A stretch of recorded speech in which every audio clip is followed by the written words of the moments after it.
18 साल तक ममता बनर्जी ने 1993 की उस घटना के बाद जो राइटर्स बिल्डिंग में हुई थी, अपनी उस शपथ को निभाया है जिसमें उन्होंने कहा था कि मैं मुख्यमंत्री ही बनूंगी। आप लंबे समय से वहां राजनीति कवर करते रहे, उस घटना को एक बार हमारे दर्शकों के लिए याद दिला दीजिए। देखिए, वो 7 जनवरी 1993 का दिन था। एक मूक बधिर लड़की के साथ रेप हुआ था, तो ममता बनर्जी उसे साथ लेकर राइटर्स बिल्डिंग गई थी।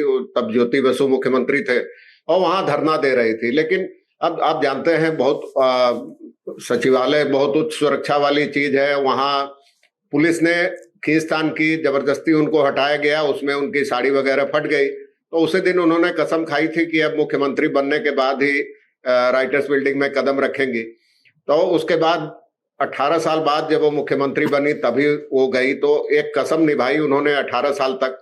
और 93 में जब 21 जुलाई को वो राइटर्स अभियान कर रही थी, युवा शाखा की अध्यक्ष थी कांग्रेस की, तो पुलिस की गोलीबारी में 13 लोगों की मौत हो गई थी। तो ममता अब तक निभाती रही है। हर साल शहीद रैली 21 जुलाई को करती हैं, उनमें उनके परिजनों को बुलाती हैं। रेल मंत्री रहते कुछ को नौकरियां भी दी उन्होंने, आर्थिक सहायता भी देती रही है। तो अपने वादों को निभाती रही है, कसमों को निभाती रही है। 18 साल तक कसम निभाई और अब 1993 के बाद 2026 यानी 33 साल से करीब वो निभा रही है। जो शहीद हुए थे 13 युवा कांग्रेस के कार्यकर्ता, उनके परिजनों की देखभाल, उनको नौकरियां देना, और अब भी शहीद रैली में उनके परिजनों को बुलाया जाता है, मंच पर बुलाती है वो। तो प्रभाकर जी, ये बात तो ठीक है कि राजनीतिक तौर पर उनकी सक्सेस स्टोरी एक सिग्निफिकेंट स्टोरी है। कैसे वामपंथ पश्चिम बंगाल का अपना वाम रूप जो है, लेफ्ट रूप धीरे धीरे छोड़ रहा था उस समय, और ममता बनर्जी उसी लेफ्ट को धीरे धीरे उस समय ओढ़ रही थी। चप्पल में चलना, एक साधारण सी कार में चलना और बड़ी कंपनियों का विरोध, वो बाद में उनकी अपनी एक राजनीति और ज्यादा निखर करके आई। वो एक कहानी है सफलता की।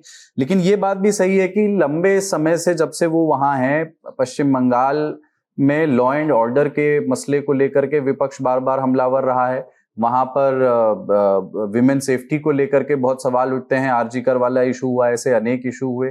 ये सवाल उठता है कि पॉलिटिकल वायलेंस का गढ़ इस समय कोई है। केरला की बात होती थी, पर पश्चिम बंगाल उसमें सबसे ज्यादा है।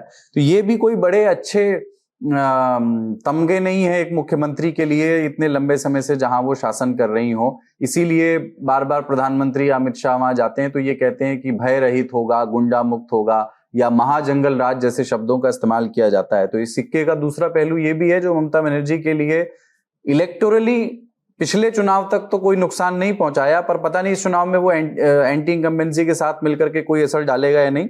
पर एक पत्रकार के तौर पर तो ये मसले आप देखते भी होंगे वहां। हाँ, ये तो है ही। बार बार आरोप लगा रही हैं तमाम पार्टियां कि एक महिला मुख्यमंत्री के राज में भी महिलाएं सुरक्षित नहीं है।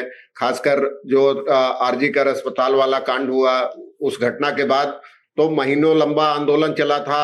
और अब उस जो महिला डॉक्टर थी, जूनियर डॉक्टर, उसकी मां भी पानीहाटी सीट से चुनाव मैदान में है भाजपा के टिकट पर, और तृणमूल कांग्रेस को उखाड़ फेंकने का संकल्प जता रही है। अब कल नॉमिनेशन जब फाइल किया उसके बाद भी जताया, बार बार अपनी जब बातचीत करती हैं मीडिया से तब भी जता रही हैं। लेकिन देखिए, उसके पहले लोकसभा चुनाव से पहले आप देखें तो संदेश खाली मुद्दे ने पूरी दुनिया में सुर्खियां बटोरी थी, पूरे देश में, छोड़ दीजिए पूरी दुनिया में, कि वहां सैकड़ों महिलाओं के साथ अत्याचार हुआ, रेप हुआ, न जाने क्या क्या हुआ। लेकिन चुनाव पर उसका कोई असर नहीं पड़ा। इवन जिस एक पीड़िता को टिकट दिया गया था वो भी चुनाव हार गई। तो इस बार कितना क्या असर होगा मुझे नहीं लगता। आरजी कर कांड के बाद फिर लॉ कॉलेज की एक लड़की के साथ भी रेप हुआ था, कॉलेज परिसर में ही किसी छात्र नेता ने रेप किया उनसे, उस मामले में भी पकड़े गए लोग तमाम। तो अब क्या होगा, कितना असर होगा? पिछली बार तक तो संदेश खाली जैसे मुद्दे का असर नहीं हुआ था, उसके बाद स्टिंग ऑपरेशन आया, कई वीडियो आए, पता नहीं कितना सच था उसमें, कितना सच नहीं था। लेकिन संदेश खाली मुद्दे का लोकसभा चुनाव पे असर नहीं पड़ा। भाजपा ने बहुत बड़ा मुद्दा बनाया था, प्रधानमंत्री ने मुलाकात की थी संदेश खाली की कई पीड़ित महिलाओं से, और वहां रैलियां भी की थी उस इलाके में प्रधानमंत्री ने। लेकिन फिर भी सीटें 18 से घट के 12 रह गई और तृणमूल कांग्रेस की सीटें बढ़ गई। जब 2019 में 18 थी भाजपा की, जो घट के 12 रह गई। तो कितना असर पड़ता है, कितना नहीं पड़ता है भ्रष्टाचार का, या इसका एंटी इनकम्बेंसी ऐसी चीज है जिसके बारे में पूर्वानुमान लगाना मुश्किल है। कितना असर होगा इसका? 15 साल से सत्ता में रही है सरकार, तो जाहिर है लोगों में नाराजगी होगी। वो नाराजगी किस ओर जाती है इस पर निर्भर करता है काफी कुछ नतीजों का। जी।